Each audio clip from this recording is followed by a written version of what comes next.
Hey everybody, it's your old pal Brian Hunt. Welcome to an episode of 60 Seconds of Risk. And today I have the very good fortune having a former colleague and good friend, Lee Carsten. Lee, welcome to the show. Hey, thanks, Brian. So Lee and I used to work together back at Aon, with a big multinational firm. And Lee, talk about your background and what you're doing back at Aon. So I was part of our cyber solutions team. Yeah. And Aon bought a company called Strauss Friedberg in 2016. Yeah. That was a digital forensics and incident response firm, helping organizations respond to like their worst day. Along the way, clients were looking for help to make sure that they were prepared in the case that something were to happen again, to try to defend it off. And so we built out a pretty full-scale cyber solutions organization. Yeah, so I know Lee firsthand. I saw him firsthand. There's few people in the world I know more about cyber and cyber risk than him. So I was really excited to have him on the show because Lee's now actually started his own firm. Tell us about your firm real quickly.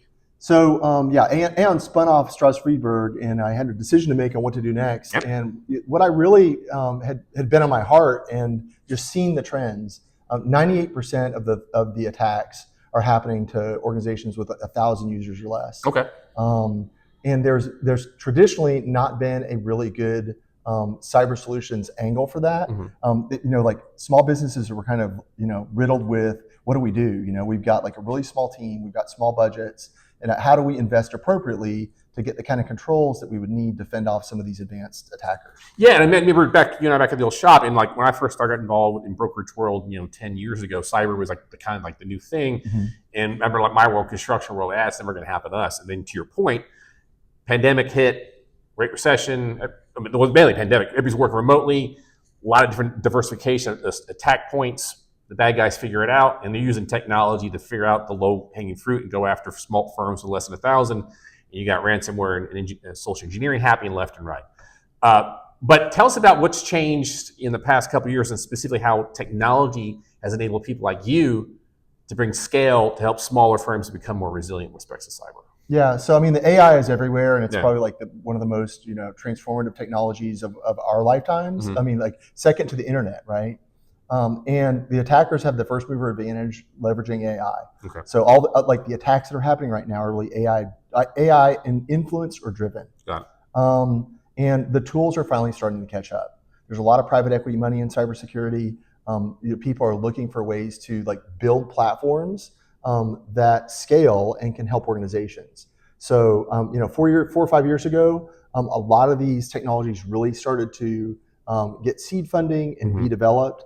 And now they're getting pretty mature. So what would have taken me 5 years ago, a team of consultants and months and months and months, if not 6 months or a year, multiple years to build a cyber program for a mid-sized firm, you could do now with a platform or a series of platforms and smart people helping drive the direction of what you're leveraging to get a lot of capability for much less. And I think that's the interesting thing about cyber and AI, because AI is everybody's concerned about. It's taking away white-collar jobs. More can do with less, right? But the flip side, it's like a double-edged sword in the sense that it's a technology that, yes, maybe a larger firm doesn't need as many people, but firms like you can bring that technology to smaller firms, which at a more scalable, affordable price point, where maybe 5 years ago they couldn't. So therefore, it's maybe shifting jobs from bigger firms, but shifting it out to smaller firms or startups like you that allows smaller firms to become more resilient. Yeah, I mean, I think if you just look online, teenagers are starting businesses, anybody can code, right? I'm not doing anything different. It's really just, I saw the opportunity to help a segment of the market that I really feel like, as a cybersecurity community, we need to do more for. Yeah. And it was a way to kind of build a business. And there's a bunch of us doing this. There's a network of friends that we're all out kind of doing this right now. And it's a cool time to be in the cybersecurity space. That's awesome. So Lee, last question. People sitting there watching this year, in this current environment, what do you think? You think about the current environment for cyber. What's the top 3 things people should think about or should be doing to become more resilient or reduce their risk profile? Yeah, so identity is really big because as you're using platforms for whether it's for HR systems or other kinds of business process systems that you're using, not just cyber. Identity is the way that attackers are leveraging their way into these systems. So you've got to be really smart about how you're using identity and turning on multi-factor and leveraging additional controls in that space. I think it's also important to Understand what your plan is when a bad day occurs, because it's not if but when. So don't let the first time you've exercised your plan be like in live fire drill. Correct. So those are a couple of key points. Awesome.